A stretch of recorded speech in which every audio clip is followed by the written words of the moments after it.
बिस्मिल्लाहिर्रहमानिर्रहीम। So today I am going to tell you about the sequence of the fertilization. इससे पहले मैंने menstrual cycle करवाया था और 2 टॉपिक्स रह गए थे, उसको टोटली मिस करवा दो। जो इंपॉर्टेंट है वो है फेजेस ऑफ फर्टिलाइजेशन। अच्छा, फेजेस ऑफ फर्टिलाइजेशन में ऊपर एक बात याद रखना है कि what is the usual site of the fertilization, तो वो बेसिकली एम्पुला होती है, ठीक है। और ये भी बात याद रखना है कि फीमेल की जो यूट्राइन ट्यूब होती है वहाँ पे किसी भी हिस्से में हो सकती है फर्टिलाइजेशन, बट कभी भी यूट्रस की बॉडी में फर्टिलाइजेशन नहीं होगी। अच्छा, नेक्स्ट है द फेजेस ऑफ फर्टिलाइजेशन। सबसे पहले करना है passage of sperm through the corona radiata. अब अगर तुम लोगों को ये वाली पिक्चर याद हो, ठीक है, इसमें मैंने तुम लोगों को बताया था सबसे अंदर होती है सेकेंडरी oocyte, सेकेंडरी oocyte के बाहर होती है जोना प्लूसिडा, जोना प्लूसिडा के बाहर हमारे पास ग्रेनुलोसा सेल्स होते थे।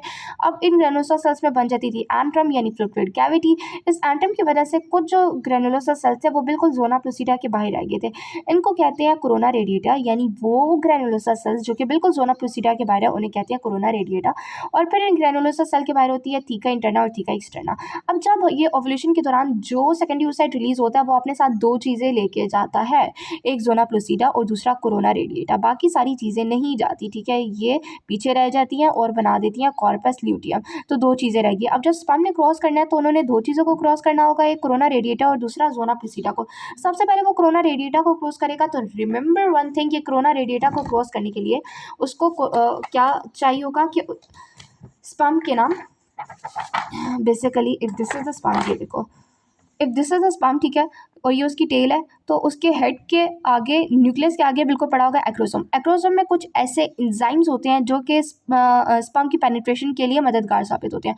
अब इस एक्रोसोम से एक एंजाइम निकलेगा जिसे कहते हैं हुआलुरोनिडेज, ठीक है। This is the enzyme hyaluronidase. कहाँ से निकल रहा है? एक्रोसोम स्पर्म से। मगर सिर्फ ये नहीं, बल्कि इसके अलावा जो फीमेल की यूट्राइन ट्यूब है वहाँ से भी एक एंजाइम निकल रहा है, ट्यूबल म्यूकोजल एंजाइम, ठीक है। और इसके अलावा एक तीसरा फैक्टर होता है movement of the tail of the sperm. यानी देखो यार, 3 फैक्टर्स हो गए, ठीक है, जिसकी वजह से वो कोरोना रेडिएटा के अंदर पेनिट्रेट करेगा। तो मेरे साथ रिवाइज करो, कौन से 3 फैक्टर्स हैं? एक तो स्पर्म खुद रिलीज कर रहा है, ठीक है, यानी उसका एक्रोसोम रिलीज कर रहा है, वो क्या एंजाइम? हुआलुरोनिडेज, ठीक है। उसके बाद फीमेल की यूट्राइन ट्यूब भी एक रिलीज करी है, ट्यूबल म्यूकोजल एंजाइम, और मूवमेंट ऑफ जो टेल ऑफ स्पर्म है वो भी, ठीक है। तो ये 3 फैक्टर्स हमें याद हो गए। अब next the penetration of the zona pellucida, यानी पहले उसने कोरोना रेडिएटा को क्रॉस किया था, अब जोना प्लूसिडा की बैरियर आ गई, उसने उसको भी क्रॉस करना है, ठीक है। अब उसको किस तरह क्रॉस करेगा कि इसमें जो एंजाइम आएगा वो सिर्फ आएंगे एक्रोसोम से, ठीक है। तो कौन कौन से एंजाइम है? तो 3 एंजाइम का नाम याद कर लो, ईस्ट्रेज, एक्टोसिन एंड न्यूरोमिनेडेज। और इसमें सबसे ज़्यादा जो इंपॉर्टेंट एंजाइम है वो है एक्टोसिन, ठीक है, it is a proteolytic enzyme, ठीक है। और ये हमारे पास जोना प्लूसिडा को क्रॉस करने के लिए हेल्प आउट करेगा। कितना ईजी है ना, ठीक है। Next is the zona reaction. अब इस जोना रिएक्शन में क्या होगा यार, अब ना हमने ना जो हमारा जो अब बन रहा है, ठीक है, जाइगोट, ठीक है, हमने उसको प्रिवेंट करना है कि उसमें पॉलीस्पर्मी ना हो जाए, यानी कि ऐसा ना हो कि एक ही एग को 2 स्पर्म कर रहे हो, फ्यूज़ कर रहे हो, ठीक है। तो हम इसको किस तरह प्रिवेंट करेंगे कि जब एक स्पर्म अंदर चला जाता है, ठीक है, जोना प्लूसिडा को क्रॉस कर लेता है, जोना प्लूसिडा को क्रॉस करने के बाद जो उसकी अब देखो यहाँ पे प्लाज्मा मेम्ब्रेन, यहाँ पे ना प्लाज्मा मेम्ब्रेन भी है सेकेंडरी oocyte की। तो इस सेकेंडरी oocyte की प्लाज्मा मेम्ब्रेन में ना कुछ कॉर्टिकल ग्रेन्यूल्स होते हैं, तो ये कॉर्टिकल ग्रेन्यूल्स रिलीज होते हैं, ठीक है। कहाँ पे रिलीज होंगे? याद रखना, इस प्लाज्मा मेम्ब्रेन और सेकेंडरी oocyte के बीच में और इस जोना प्लूसिडा के बीच में स्पेस होती है। This space is known as a perivitelline space, ठीक है। इस प्रीविट लाइन स्पेस में दिस इज द प्रीविट, इस स्पेस में क्या होगा कि रिलीज होते हैं कॉर्टिकल ग्रेन्यूल्स, ठीक है। और इन कॉर्टिकल ग्रेन्यूल्स का कोई लाइजोसोमल एंजाइम रिलीज होंगे इन कॉर्टिकल ग्रेन्यूल्स में से। यानी कि उसके बाद क्या होगा कि हमारे पास कॉर्टिकल ग्रेन्यूल्स पहले रिलीज हुए, उन कॉर्टिकल ग्रेन्यूल्स ने लाइजोसोमल एंजाइम रिलीज किया, ठीक है। और फिर इन्होंने एक्ट किया जोना प्लूसिडा पे और जो प्लाज्मा मेम्ब्रेन थे उन पे, और उन्हें बना दिया impermeable to the another sperm, ठीक है। सिंपल सी बात थी यार। और इसके बाद होगा fusion of cell membrane the oocyte and the sperm, यानी देखो यहाँ तक आ गया स्पर्म पेरिविटाइन स्पेस तक, ठीक है। अब यहाँ पे उसने फ्यूजन करनी है, यहाँ पे स्पर्म का अपना प्लाज्मा मेम्ब्रेन होगा और सेल मेम्ब्रेन होगी सेकेंडरी oocyte की, तो दोनों ने फ्यूज़ करना है, ठीक है। दोनों जब फ्यूज़ हो जाएंगी तो उसके बाद क्या होगा, उसके बाद क्या होगा कि जो फोस्फोलाइपेज सी जीटा स्पर्म से रिलीज़ होगा। अब ये याद रखना कि फोस्फोलाइपेज सी जीटा क्या होता है कि ये हमारे पास ना जो कैल्शियम की कंसनट्रेशन है, ठीक है, उसमें चेंजेस लाएगी और उसकी वजह से जो सेल साइकिलिंग है उस साइड में वो अगेन रीएक्टिवेट हो जाएगी, ठीक है। सेल साइक्लिंग हमें रीएक्टिवेट करनी थी ना यार। सेकेंडरी oocyte बेचारा अरेस्ट हुआ था मेटाफेज 2 में, ठीक है। हम चाहते हैं कि यार वो अब मेटाफेज 2 से निकले और वो अपनी पूरी जो उसका मियोसिस 2 है उसको कंप्लीट कर ले। तो अब उसने मियोसिस 2 कंप्लीट कर लिया। जब उसने सेकंड मियोटिक डिवीजन कंप्लीट कर ली तो अब वो बन गया मैच्योर oocyte, ठीक है। अब मैच्योर oocyte जब वो बनता है उसके बाद क्या होगा कि उसका जो क्रोमोसोम है, ठीक है, उसके अंदर जो मैटरनल मतलब ऑब्वियसली मैटरनल क्रोमोसोम, ठीक है। तो मैटरनल क्रोमोसोम क्या होगा, पहले वो कंडेंस हुआ था, ठीक है, मगर अब वो डीकंडेंस होगा। तो अब हम वो उसे बोल देंगे, उसके जो न्यूक्लियस है उसको बोल देंगे फीमेल प्रोन्यूक्लियस। यानी ये बात याद रखनी है, it's a very important point, ठीक है। मैच्योर oocyte में क्या है, फीमेल प्रोन्यूक्लियस, ठीक है। ऑल दो मेल न्यूक्लियस भी अभी वो मगर मेल प्रोन्यूक्लियस नहीं बना, ठीक है, सिर्फ फीमेल प्रोन्यूक्लियस अभी है। मेल न्यूक्लियस है बट वो अभी मेल प्रोन्यूक्लियस नहीं बना। इससे अगले स्टेप पे क्या होता है कि जो अब जो सेकेंडरी oocyte तो नहीं कहेंगे, अब कौन सा मैच्योर oocyte, ठीक है। मैच्योर oocyte में कौन कौन सी दो चीज़ें हैं, एक स्पर्म है उसका सॉरी एक स्पर्म का, ठीक है, न्यूक्लियस है और एक उसका अपना प्रोन्यूक्लियस, फीमेल प्रोन्यूक्लियस है। अब जो स्पर्म का न्यूक्लियस है ना वो भी मैच्योर करेगा, वो भी बड़ा होगा और वो बन जाएगा मेल प्रोन्यूक्लियस। तो अब हम जो हमारी मैच्योर oocyte है उसको हम कहेंगे ooted। यानी ooted में क्या है, male pronucleus and the female pronucleus, ठीक है।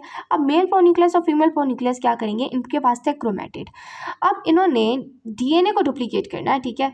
यानी डीएनए को डुप्लीकेट करके अभी रहेंगे हिप्लॉइड ही, मगर इनके क्रोमेटिड 2 हो जाएंगे, यानी 2C1N, ठीक है। ये वाली इनकी आ जाएगी स्टेज आ जाएगी। इसके बाद क्या होगा कि अब दो फीमेल प्रोन्यूक्लियस है और मेल प्रोन्यूक्लियस, अब हम चाहते हैं दोनों फ्यूज़ हों। तो इस वाले स्टेप में फीमेल प्रोन्यूक्लियस और मेल प्रोन्यूक्लियस आपस में फ्यूज़ हो जाएंगे और बन जाएगा जाइगोट, ठीक है। तो जाइगोट में क्या हुआ, एक हाफ द क्रोमोसोम नंबर आए फीमेल से और हाफ द क्रोमोसोम नंबर आए मदर फादर से। तो फादर और मदर दोनों के, तो हम कहते हैं जाइगोट को बाय पैटर्नल, ठीक है। अच्छा, और इसके अलावा एक हाँ ये बात लिखी हुई है कि ना जो एम्ब्रियो का क्रोमोसोमल सेक्स होता है ना वो डिटरमाइन करता है जो फादर का क्रोमोसोम होता है उससे। यानी देखो फादर के पास क्या होता है XY, ठीक है, और फीमेल के पास क्या होता है XX। इसके साथ से तो आना ही X है ना, इसके पास से आएगा तो X आ सकता है या फिर Y आ सकता है। अगर X आएगा तो X और X हो जाएगा और फीमेल XX क्या होगा, फीमेल या उसका सेक्स होगा, ठीक है। मगर अगर वो X और Y होगा तो ऑब्वियसली मेल उसका सेक्स होगा, ठीक है। तो यहाँ तक यही बातें थी। अब मैं एक दफ़ा दोबारा से सब रिवाइज करवा देती हूँ। फेजेस ऑफ फर्टिलाइजेशन में क्या है कि पहले उसने कोरोना रेडिएटा को क्रॉस करना है। कोरोना रेडिएटा को कैसे क्रॉस करेगा, सिंपल सी बात है, 3 एंजाइम याद कर लो फिंगर टिप्स पे।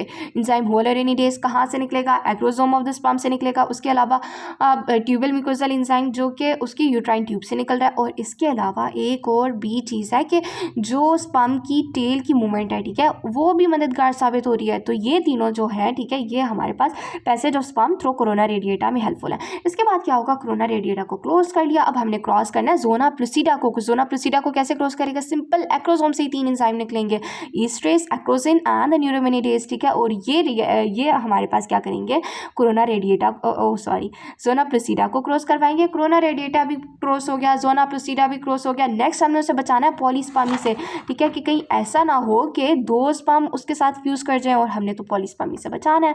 तो नेक्स्ट क्या होगा, जोना रिएक्शन। जोना रिएक्शन में सिंपल है कि जैसे ही स्पर्म जाता है ना, अभी उसने प्लाज्मा मेम्ब्रेन से फ्यूज़ नहीं किया, प्लाज्मा मेम्ब्रेन के पास ही जाएगा, ठीक है।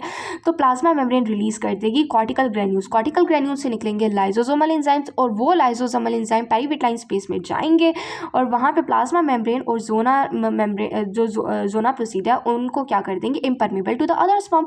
उसके पास सिंपल है यार, सेल oocyte, अब उसको कोई भी दिक्कत नहीं है, कोई भी सारे बैरियर्स उसने क्रॉस कर लिए। तो सिंपल है, जो उसकी सेल मेम्ब्रेन oocyte की सेल मेम्ब्रेन और स्पर्म की सेल मेम्ब्रेन आपस में फ्यूज़ कर जाएंगे और हमारे पास क्या बन जाएगा, oocyte बन जाएगा। क्योंकि अब इसने क्या कर दिया, अंदर जाते साथ ही ना, जब वो स्पर्म अंदर चला जाता है और ठीक है oocyte के, तो वो उसमें फोस्फोलाइपेज सी जीटा रिलीज़ करता है। फोस्फोलाइपेज सी जीटा जब स्पर्म रिलीज़ कर देगा तो अंदर कैल्शियम की कंसनट्रेशन में चेंज आएगा। कैल्शियम की कंसनट्रेशन चेंज हुई तो सेल साइक्लिंग रीएक्टिवेट हो गई। सेकेंड oocyte ने अपनी मियोसिस 2 कंप्लीट की और वो बन गया हमारे पास मैच्योर oocyte।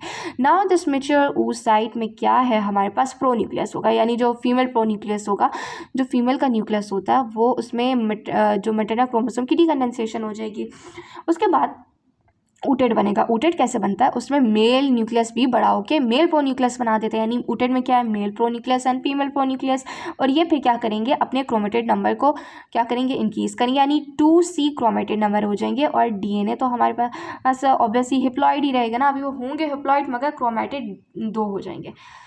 इसके बाद क्या होगा, सिंपल यार, जो 2 प्रोन्यूक्लिया है उनको फ्यूज़ कर दो और जाइगोट बनाओ, काम ख़त्म करो, और ये यहाँ तक हमारा कंप्लीट हो गया। इसके बाद वैसे क्लीवेज ऑफ जाइगोट, ठीक है, और इसके बाद रह गया फॉर्मेशन ऑफ ब्लास्टोसिस। ये बहुत ही ईजी सी टॉपिक है, मैं आपको नेक्स्ट वीडियो में करवा दूँगी और इसके बाद चैप्टर कंप्लीट हो जाएगा, यानी ये फाउंडेशन की एम्ब्रियो कंप्लीट हो जाएगी। अगर आपको मेरी वीडियो पसंद आई हो तो प्लीज़ लाइक, सब्सक्राइब और शेयर ज़रूर कीजिएगा, और अगर नहीं पसंद आई हो तो अनलाइक मत कीजिएगा।